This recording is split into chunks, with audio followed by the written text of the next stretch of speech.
If you're a leader or an aspiring leader in the business of lifelong learning, you're in the right place. I'm Celisa Steele. And I'm Jeff Cobb, and this is the Leading Learning Podcast.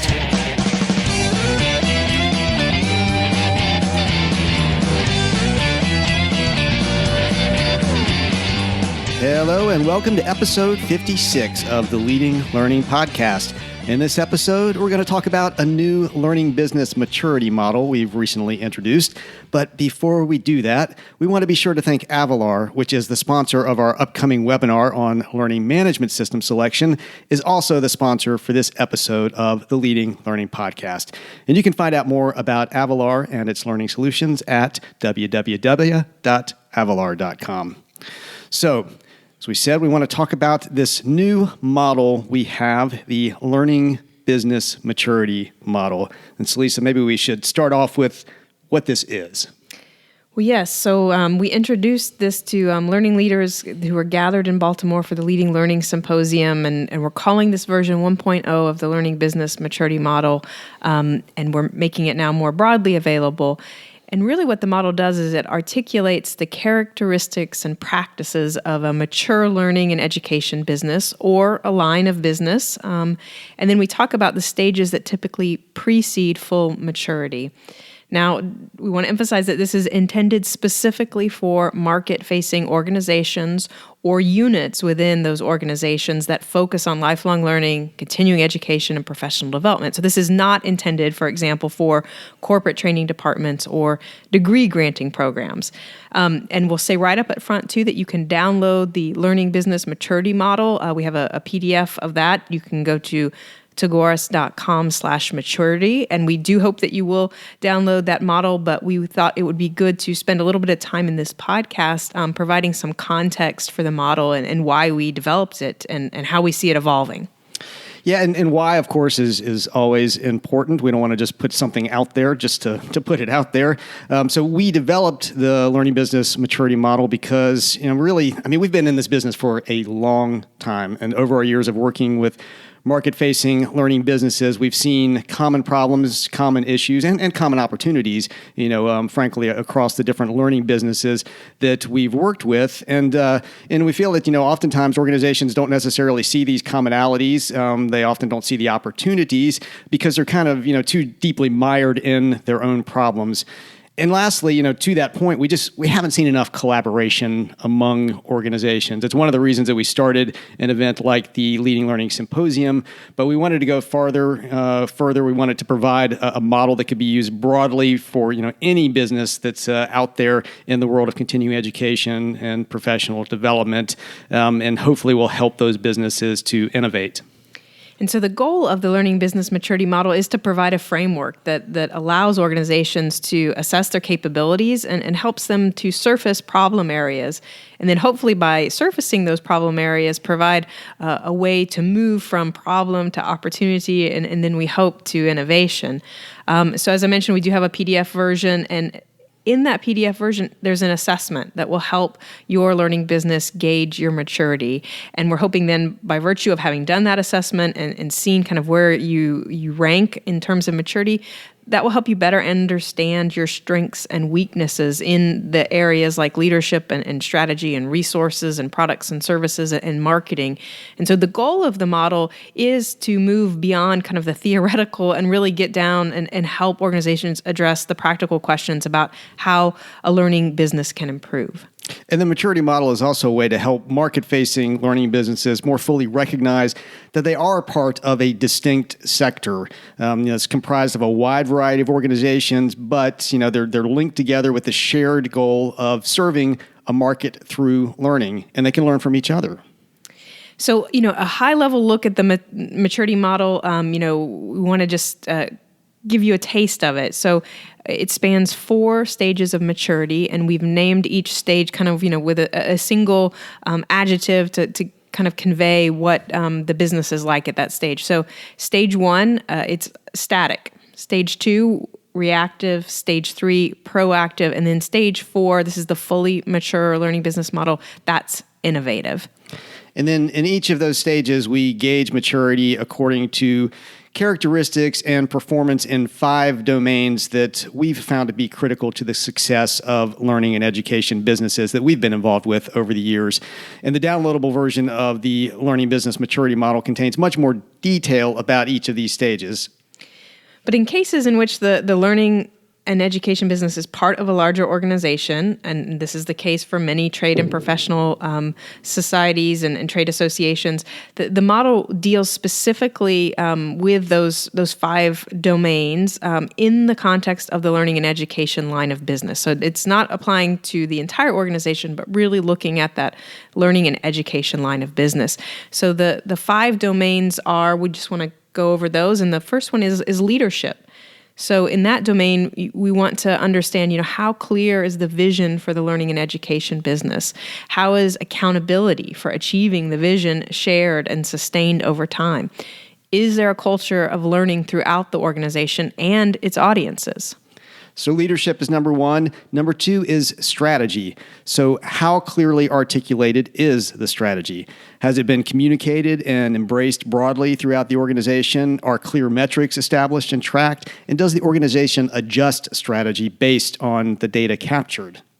The third domain is capacity. So does the organization have sufficient capacity, in terms of human resources and technology? Does it have the capacity to pursue the vision and strategy effectively?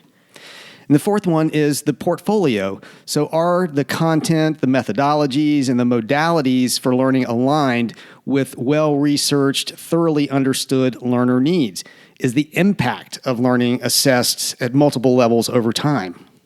And then the fifth and final domain that we look at is marketing. So is there a validated understanding of the overall market and competitive environment? Are there appropriate marketing methodologies being used consistently? And are those being tracked for effectiveness? And so one of the things we've done is we've laid out the model. And again, when you go and get the download, you'll get a visual of this laid out so that it's it's easy to capture in a snapshot. Really, we've got some textual explanations that go over these 5 domains that we've just talked about. And then, as Lisa was saying, we've got the assessment as well. But for each of the stages, we've tried to kind of capture a snapshot of what an organization that's fully in that stage might look like. And one of the things we realize is that organizations might be in stage 1, for example, around leadership, and then in stage 3 around marketing. They may, but the combined score that they get off of an assessment will put them into a particular stage of the maturity model. And so if we talk about just kind of generic snapshots of what each stage of the maturity model looks like, that first one, the static stage, for example, that's going to be the organization that's really kind of doing things because they've always done it that way. They really aren't looking out at the market, trying to understand the market, trying to make changes. They're just kind of going through the motions that they've always gone through. They typically don't have much of a strategy at all. They aren't really thinking strategically about the market. They're very transactional in terms of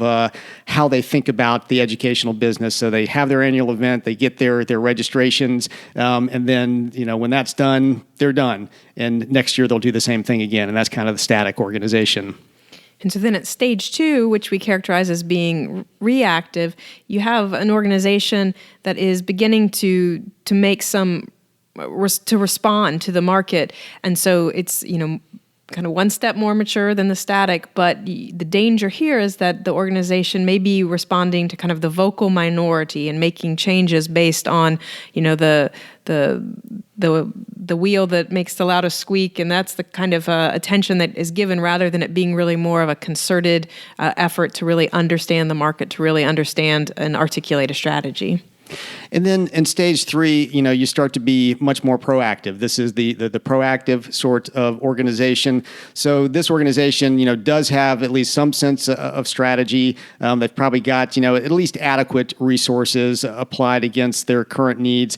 They're moving from being, just transactional with their education and learning customers to developing more of a relationship with them. And they're really starting to make those steps towards leading learning, which is what we're all about. They're looking out at the trends in the market and starting to say, it's not just about reacting, it's not just about responding, it's about setting the pace for the field or industry that we're trying to serve. And they're not fully mature yet, but they're definitely headed in that direction. And then when you get to stage 4, they are fully mature at this point. This is the final stage. This is where the organization truly is leading learning. They are operating on all cylinders in those domains of leadership and strategy and marketing and portfolio and capacity. They really have the vision that's going to take them forward, and they're executing well on it. And, as we said at the start of describing these 4 sort of snapshots of organizations, these are generic snapshots. So most organizations, again, are going to find when they take the assessment that, they may score high in leadership, they may score lower in, say, portfolio or marketing. They're going to have a blend. And the nice thing about the assessment is it assesses you on each of those 5 domains, so you can see which domains you're weak or strong in, but then it's going to give you a blended score to put you in the particular stage of maturity that you're in right now, but with a good idea of what it's going to take to move you to the next stage of maturity. And now, getting value out of something like this, our view is that this is really just extremely valuable as a conversation piece within organizations. And it can be used in multiple ways. It may be that, you as the leader of your unit just want to sit down and take the assessment and formulate in your own mind, where things stand with your organization, and then develop a plan for how you're going to change the way that you rate across any of the domains where you happen to be weak. But in most cases, you're going to want to do this with your team. You're going to want to have other folks involved, whether they're actually in the education or learning department of your organization or in other departments that you interface with, and have them participate in the assessment. And to the greatest extent possible, you want multiple people across the organization participating in the assessment and helping to rate where you stand in terms of maturity. The other place where this is extremely helpful is in board conversations, and we've already had some board conversations around the maturity model, and it really helps board members tune into the fact that learning and education now truly are a business. They truly are a part of the organization that has to mature. I mean, certainly if it's your main business, you really have to mature, but even as a line of business within the organization, you do need to be thinking about these 5 domains that we've outlined. And most board members won't necessarily have been thinking, at least consciously, about the education business in this way. This can be a great way to highlight, what needs to be done within the organization, and frankly, to get the resources to apply against making the changes that are going to move you towards being a much more mature learning and education business. So that's where the maturity model stands at this point. And so we want to talk for a few minutes about the future of the maturity model. As we said at the outset, we're calling this version 1.0 of the maturity model. We do not consider it final at this point. It may never be final. We plan to keep improving the model over time. It will mature over time. That's exactly right. It will mature over time, and we're going to make adjustments based on feedback from those making use of the maturity model and the assessment in their organization. And we do have plans to develop additional resources. We'll write articles, may develop some training, and we're going to do that around the model, but I think even more importantly, we want to do it around the use of the model to improve the reach, revenue, and impact of learning businesses. So we hope that you will go and download the fuller explanation of the model. Again, you can go to tagoras.com/maturity. That's going to include the assessment. We'll hope you'll make use of the assessment to gauge, where your learning business is, and to start a discussion with the relevant stakeholders. That, again, might be your board, it might be your education staff, your C-suite, even your learners to some extent, about how you move learning forward in your organization. And so as you review the model or make use of it in your organization, we honestly hope that you will share your comments and suggestions with us. So you can send those to support@tagoras.com. We will respond to feedback that we receive, and as appropriate, we will incorporate that feedback into future versions of the learning business maturity model.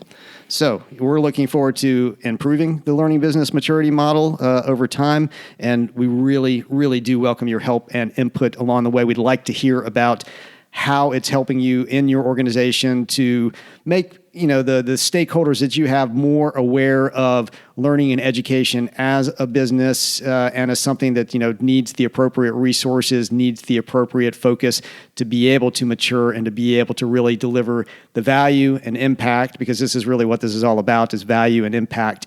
So how you're able to use it as a tool to achieve that. So as we're exiting, we want to say thanks to Avalar for being the sponsor of this episode of the podcast. You can find out more about Avalar at avalar.com. And to get show notes for this episode, and there will be good notes for this episode, again, you can go to tagoras.com/maturity to get the maturity model, but we'll also include some additional resources at the show notes for the episode, and that is leadinglearning.com/episode 56. And while you're there, we'll hope you'll also look at the various options for subscribing to the podcast. And if you aren't already subscribed, please click on one of those and make sure you're getting the Leading Learning podcast delivered to you weekly. We would be grateful if you would take just a minute to give us a rating on iTunes. You can go to leadinglearning.com/iTunes, and we really do appreciate that, as it makes it much easier for others to find the podcast. And finally, consider telling others about the podcast. You can send out a tweet simply by going to leadinglearning.com/share, or you can take the message that automatically pops up there and put it into your social network of choice. Might be LinkedIn, might be Facebook, wherever you share things with your colleagues out there in the business of learning and education. Please tell them about the podcast. So thanks again, and we'll see you next time on the Leading Learning Podcast.